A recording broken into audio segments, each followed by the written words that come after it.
Hey, what up? Kim Dracula here.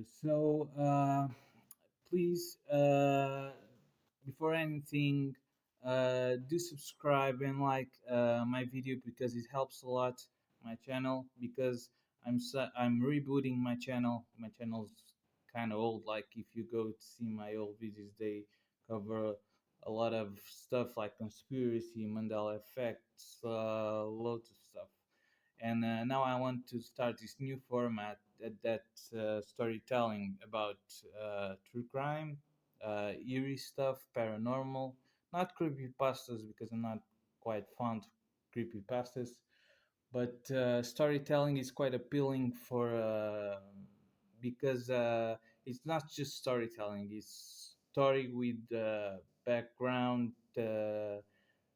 Witnesses, and today we're going to start with the Foxglove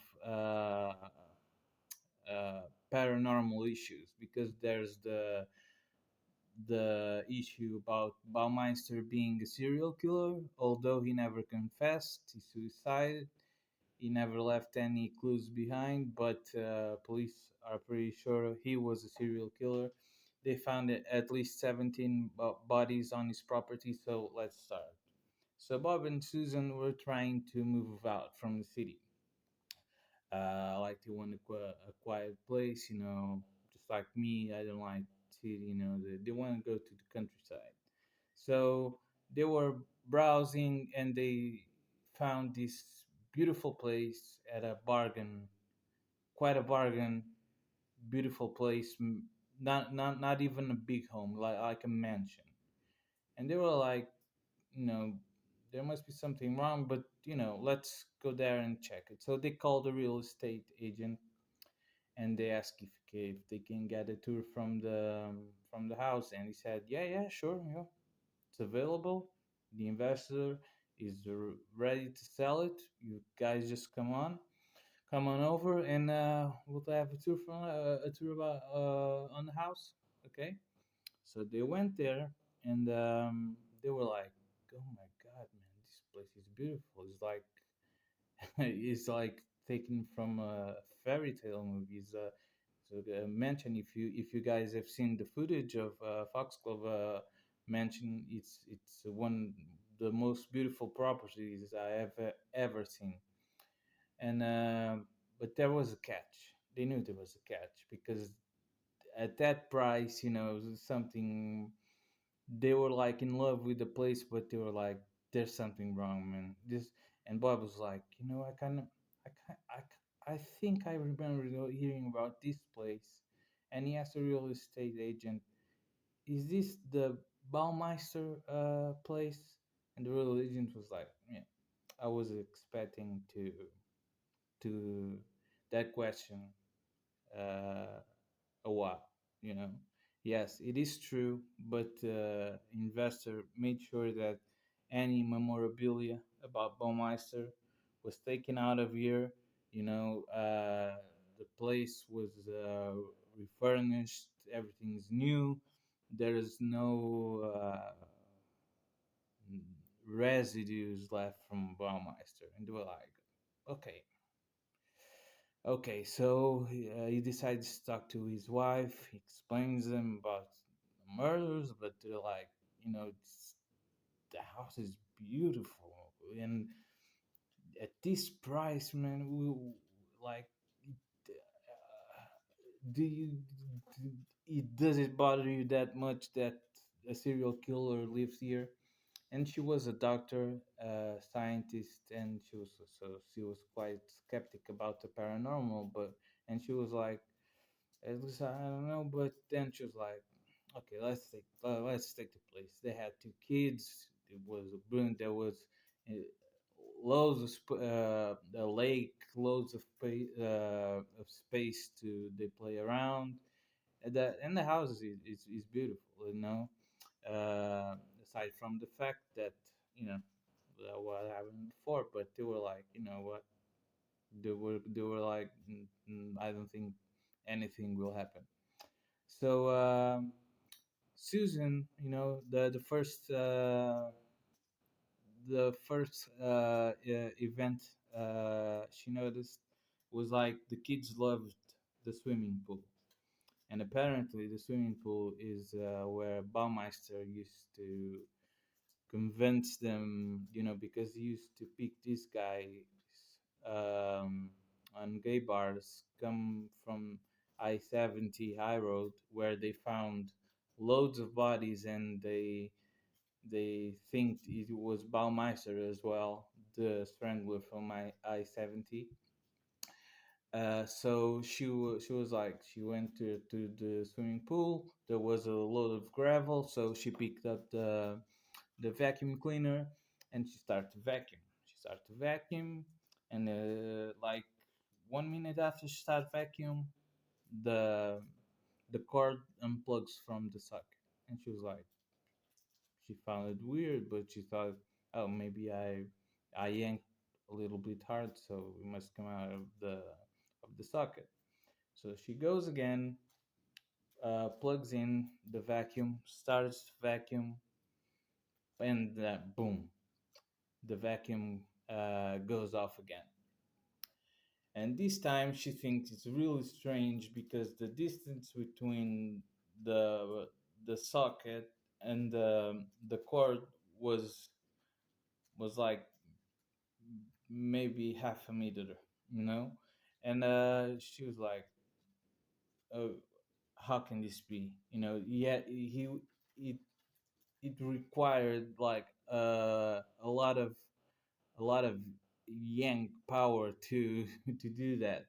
So third time she plugs in the socket, but now she's aware of the socket. So she's like vacuuming and watching the socket. She's vacuuming, and all of a sudden she sees the cord comes yanked really hard from the wall, and she's like, "Nah, I'm done. I'm done." So Rob comes home, and explains to him what had just happened, and he was like, I don't really know what to make of it. So they just, don't didn't pay much attention to it, didn't harm anyone, so they were they were cool. Um, so Bob had like he was a car salesman, and he had um so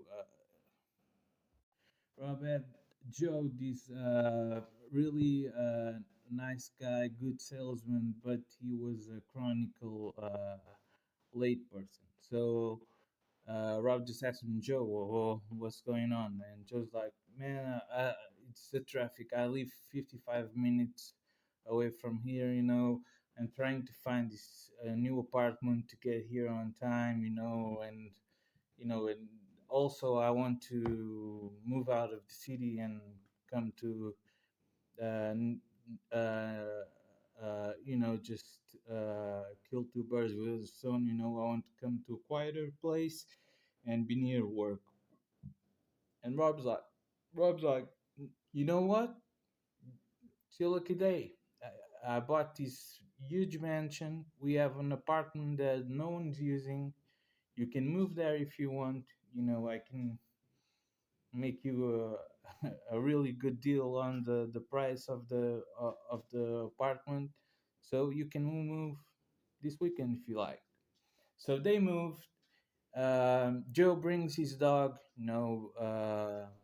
like a really beautiful Labrador, and Rob. As soon as they moved, he fell asleep on the bed.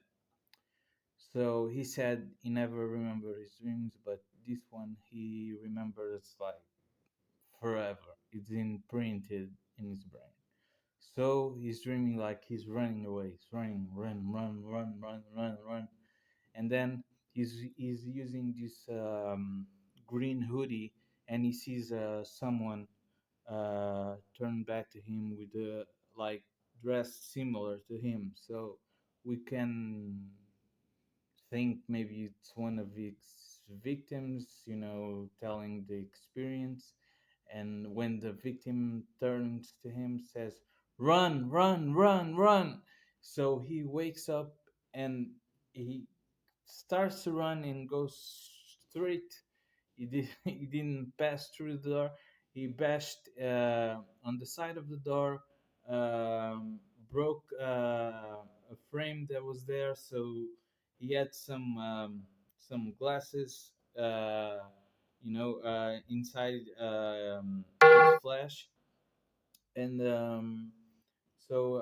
he went to Rob to ask for help. So they went there, went to the hospital. He explained what had just happened, and Rob said, okay, maybe it's anxiety, from moving to a new place." Um, the so Joe seemed to be the person that's most attacked by the paranormal events. So next thing, Joe was washing the dishes, and he hears a bang on on the door. No, but not just bang, with the iron thingy, just bang, bang, bang, bang, bang. And Joe thinks it's Rob or Susan. So it's like, "I'm coming, wait, wait." And then the banging starts being louder, bang, bang, bang, bang, bang. And he's like, wait a second. So you had the apron on, the the hand was still moist, and he opens the door, and he's like, there's no one here, man. There's no one here." He looks, he looks on the ceiling, he looks everywhere, and nothing. And this is like putting uncomfortable. He says, I was feeling like I was being watched all the time. I didn't know what was going to happen, But next day, he told Joe about that, and I know Joe told Rob about that, and it seemed like um, Rob had a similar experience. Someone banging at the door. He went there, no one. But Rob seemed to be the person, who was least affected by it. So a couple weeks, a week, two goes by, and Susan comes home, and she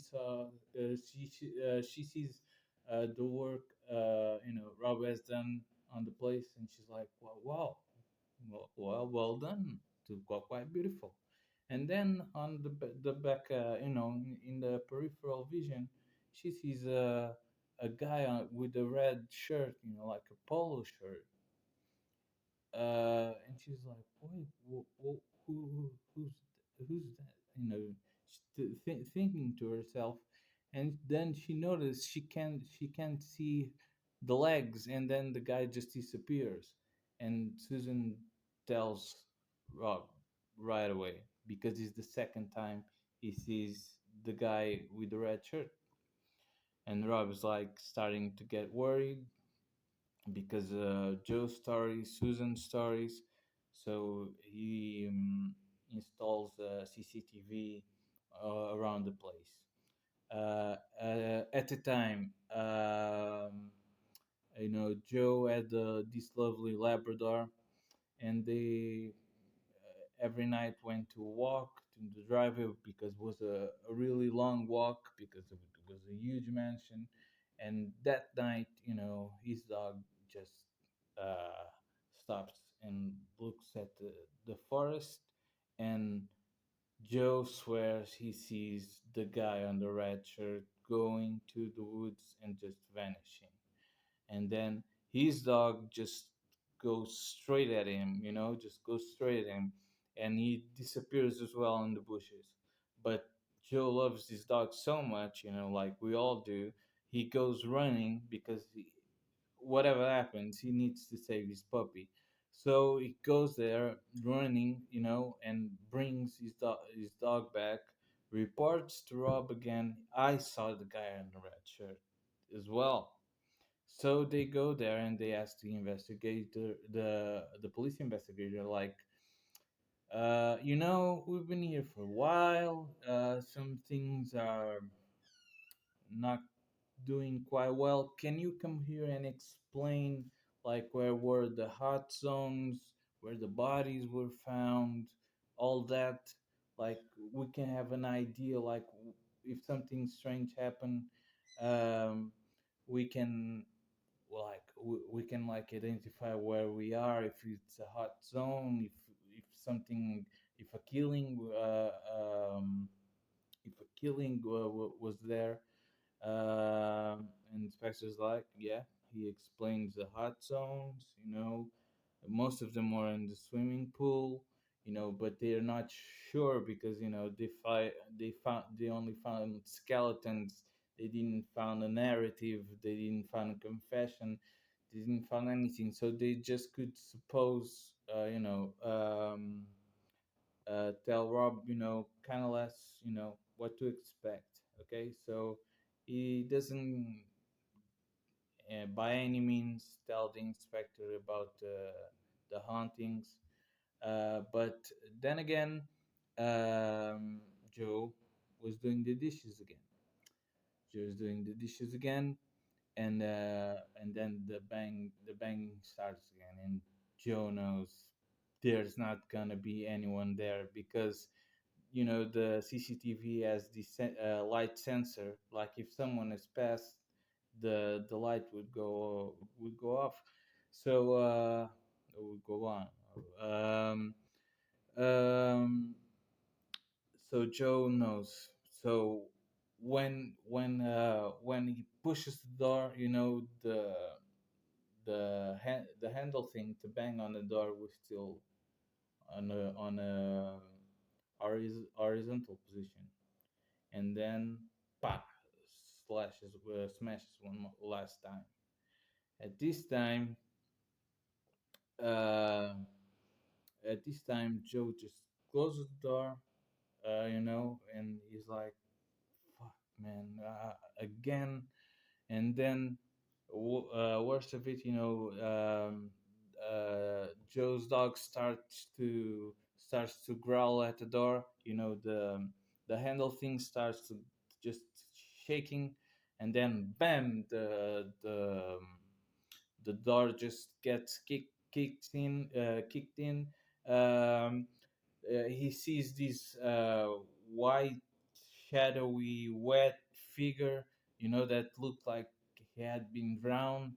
And so Joe just had it. He said, "I want to take a look at the victims. I want to see which identity I'm dealing with." So Joe goes through the victims that they found, because I think they just identified four bodies, but he did said, "This is the guy, this is the guy," and they also found the guy with their in the red shirt. So not only Susan is baffled because now she's certain she saw a ghost. Joe's scared as fuck because he knows, but the things, like Susan's like trying to bring them all together, like, heinous things happen here. Maybe those are the victim reaching to us to say, what they have endured. They were killed, so maybe it's the people that were killed that trying to warn us. Maybe they're trying even to protect us. So they, to convince themselves, maybe in denial, that that was that was the cause. So uh, not much that I researched went by. So the last thing I saw was that Joe once again was like on this. Okay, so let's help. So let's help. Let's help. Okay, so they felt an obligation to help the spirits that was stuck, to have some solace, something. So Joe sees some knife marks on the kitchen, and for some reason he picks up his iPhone and starts to go around the house asking questions, and he's like, is is anyone here? Uh, are you trapped in here? Are you a victim? Do you want to reach out? Like, and who are you? He asks on the second time, who are you? And nothing. So he downloads the audio file to the computer and uses like this software to listens to trying to from a recording to pick up some EVPs. And as soon as he asks, "Who are you?" He listens it to the married one. Why is this relevant? Because all Baumstein, but the Baumeister victims were single, and the only people that were married in the whole story was Baumeister and his wife. So now they were certain they were being haunted by Baumeister, the serial killer.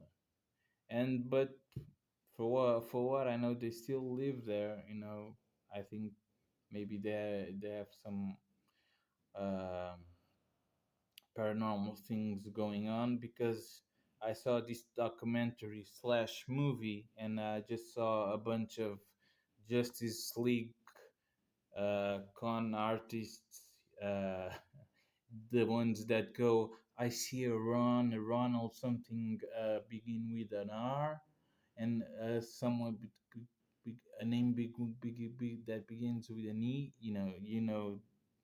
When you know that, and the other medium was funny enough, this thing world nationwide, and they were like, "Do you know anything about Foxglove?"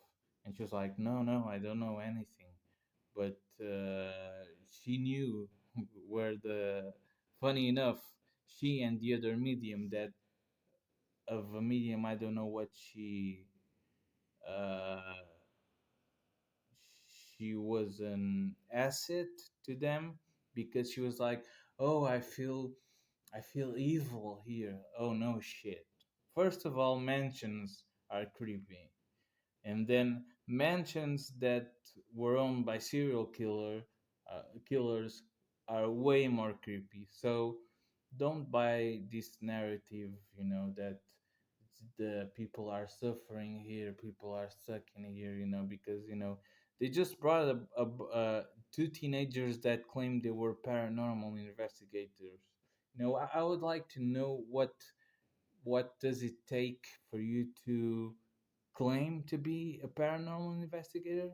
No, just have a camera, uh, an audio record. That's it. But this is the Baumeister story I want to share with you. Like this one, I recommend. Like if you can watch Paranormal Witness on Sci-Fi and watch the Baumeister episode, you'll see the storytelling. With the more footage, with the real people telling the story, because I just the medium crap I just brushed away because you know they were just doing it for the 15 minutes of fame. Clearly, I know this for a fact because of stuff. Um, so this is the story. Will release more 2-3 stories a week, but please, if you like, smash that like and subscribe button, please, so I can reboot my channel, and I'll bring more content to you, and believe me, I'll bring really good content, not creepy pastas, just events that have a backstory and they have witnesses. So, and that I can, if I can find some footage, I will put it in. But believe me, all the stories I'm gonna put here, they were witnessed by someone, and that someone, maybe I'll just take some small parts from the the sci-fi program and be here. So please do subscribe, like, and I'll see you on the other side. Okay, bye.